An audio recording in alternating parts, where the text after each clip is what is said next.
दोस्तों, जहां हम पिछले 2 हफ्तों से चंद्रयान 3 के विक्रम लैंडर और प्रज्ञान रोवर के जागने की उम्मीद में लगे हुए थे, वहीं भारत का दूसरा स्पेस मिशन सूरजयान यानी आदित्य L1 चुपचाप सूरज की तरफ अपनी राह में आगे बढ़ता जा रहा था। और अब उसने एक ऐसा कमाल कर दिखाया है कि पूरी दुनिया में एक बार फिर इसरो का नाम का डंका बजने लगा है। सभी स्पेस एजेंसीज भारत के सूरजयान के लिए तालियां बजाते हुए नहीं थक रही हैं और चंद्रयान 3 के बाद एक बार फिर से सूरजयान ने हर भारतीय का सर गर्व से ऊंचा कर दिया है। तो आखिर 30 सितंबर के दिन इसरो ने आदित्य L1 का ऐसा कौन सा बटन दबाया कि इतिहास रच गया, और आखिर इस वक्त भारत का यह अंतरिक्ष यान कहां है, जानने के लिए पूरा वीडियो जरूर देखिए।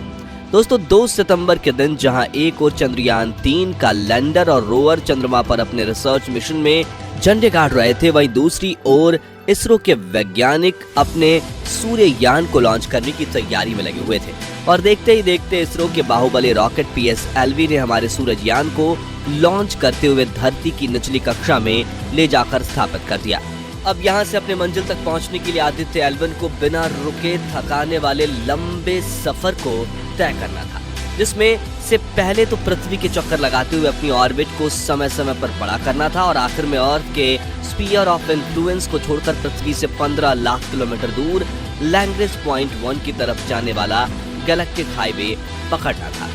अब आदित्य L1 के लॉन्च के करीब 1 महीने बाद इसरो की तरफ से एक बड़ी ऐसी खबर आ रही है जो सुनकर आपका सीना गर्व से चौड़ा हो जाएगा।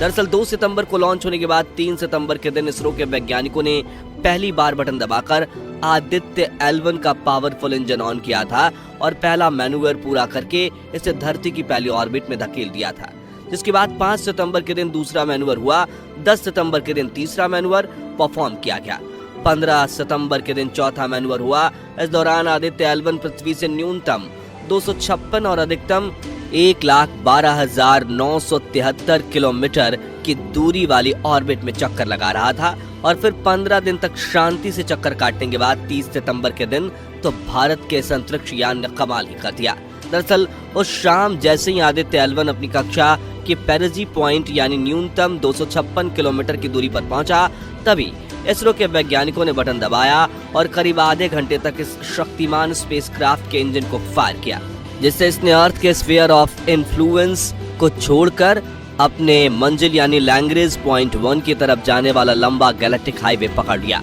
आपको बता दें कि धरती की गुरुत्वाकर्षण सीमा छोड़ना काफी मुश्किल काम होता है, क्योंकि इस दौरान अगर कुछ सेकंड्स पहले या कुछ सेकंड्स लेट भी इंजन फायर किया गया तो 40,000 किलोमीटर प्रति घंटे की रफ्तार से चल रहे स्पेसक्राफ्ट को पृथ्वी का गुरुत्वाकर्षण या तो सतह की तरफ धकेल कर वातावरण में ही चला देगा या फिर कहीं दूर डीप स्पेस में फेंक देगा। इस दौरान इन स्पेसक्राफ्ट के पास इतना फ्यूल भी नहीं होता कि वे खुद को संभालते हुए फिर से अपनी ऑर्बिट पकड़े। इसी वजह से आउट ऑफ कंट्रोल होकर कहीं खो जाते हैं और पूरा मिशन धरा का धरा रह जाता है। आपको ये जानकर हैरानी होगी कि इस तरह से रोटेशन करते हुए पृथ्वी की सीमा को छोड़ने में पूरी दुनिया में इसरो ही सबसे ज्यादा माहिर स्पेस एजेंसी है, क्योंकि पहले तो इसने अपने मार्स ऑर्बिटर मिशन यानी मंगलयान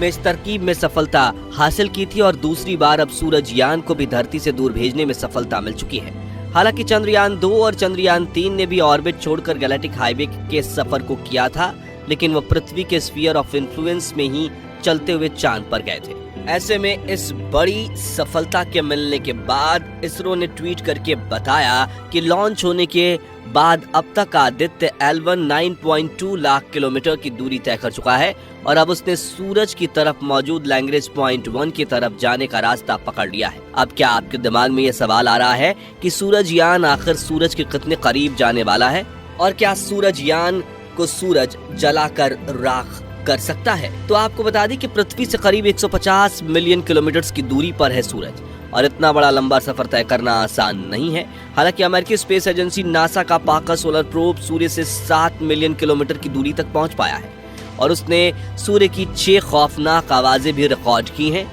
जिसे आप डिस्क्रिप्शन में दी गई लिंक से सुन सकते हैं। खैर, भारत की बात करें तो भारत आदित्य L1 को सूर्य के इतना करीब नहीं भेजने वाला है, बल्कि इसरो ने अंतरिक्ष में एक ऐसा पॉइंट ढूंढ निकाला है जिसे हेलो ऑर्बिट में आदित्य L1 अपने अगले कई साल तक बिना फ्यूल के चक्कर काटता रहेगा और 24 घंटे 365 दिन सूर्य की ऑब्जर्वेशन कर पाएगा। जी हाँ, लैग्रेंज पॉइंट 1 नाम की इस जगह पर कोई ग्रहण नहीं लगता, इसलिए इसकी नजर हमेशा सूर्य पर बनी रहेगी। वही ये बिंदु पृथ्वी से और सूर्य के बीच टोटल डिस्टेंस के करीब 1% यानी 1.5 मिलियन किलोमीटर की दूरी पर है। यानी सूरज यान पृथ्वी से 15 लाख किलोमीटर दूर मौजूद लैग्रेंज पॉइंट 1 पर जाने वाला है और यह सफर तय करने में से करीब 4 महीनों का समय लगेगा।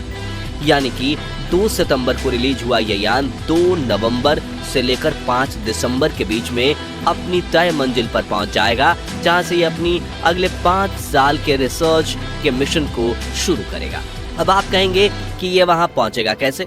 तो आपको बता दें कि पहले तो इसने पृथ्वी के चक्कर लगाकर स्फीयर ऑफ इन्फ्लुएंस को एग्जिट किया और लंबा गैलेक्टिक हाईवे पकड़ लिया। अब इस हाईवे पर आदित्य L1 करीब 2 महीने तक लगातार सफर करेगा और फिर L1 पॉइंट के पास पहुंचकर एक आखिरी राउंड लगाते हुए सीधा L1 पॉइंट की हेलो ऑर्बिट में प्रवेश कर लेगा,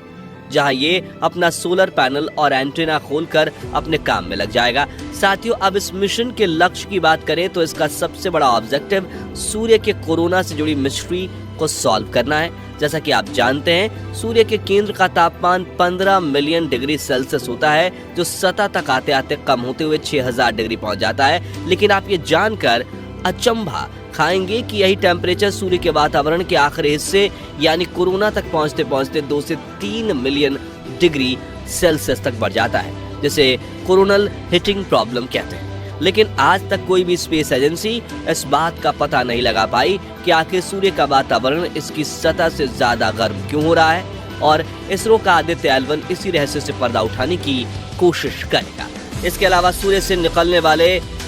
सोलर स्टॉर्म यानी कि सौर तूफानों की स्टडी करेगा, जिनमें सूर्य अपने आप में से काफी भारी मात्रा में गर्म मैटर को रिलीज करता है और ये तूफान अंतरिक्ष में काफी तबाही मचाते हैं। हालांकि पृथ्वी की मैग्नेटिक फील्ड हमें इनसे बचा लेती है, लेकिन अगर हमें अंतरिक्ष में जाना है तो इन सौर तूफानों के आने का समय और तीव्रता के बारे में जानकारी होना बेहद जरूरी है। वहीं ये एक तारे के रूप में सूर्य की स्टडी करेगा और अपनी ऑर्बिट में रहकर पृथ्वी पर भी नजर बनाए रखेगा। इन सभी कामों के लिए इसमें 7 पेलोड्स इक्विपमेंट लगे हैं, जो इस पर लगे सोलर पैनल से ऊर्जा लेकर लगातार काम करते रहेंगे और बड़ी एंटीना की मदद से डेटा को डायरेक्ट इसरो के कमांड सेंटर फॉरवर्ड करेंगे। दोस्तों, भारत के इस मिशन को लेकर एक बड़ी खबर ये भी है कि 2 सितंबर के दिन लॉन्च होने के बाद 4 सितंबर के दिन आदित्य L1 अपने लगे कैमराज ने खुद इसकी सेल्फी ली, जिसमें इसके VELC और सूट इंस्ट्रूमेंट्स दिख रहे थे, जिन्हें अंतरिक्ष के कम ज्यादा तापमान और हानिकारक रेडिएशन से बचाने के लिए उन पर गोल्ड वाली मल्टी लेयर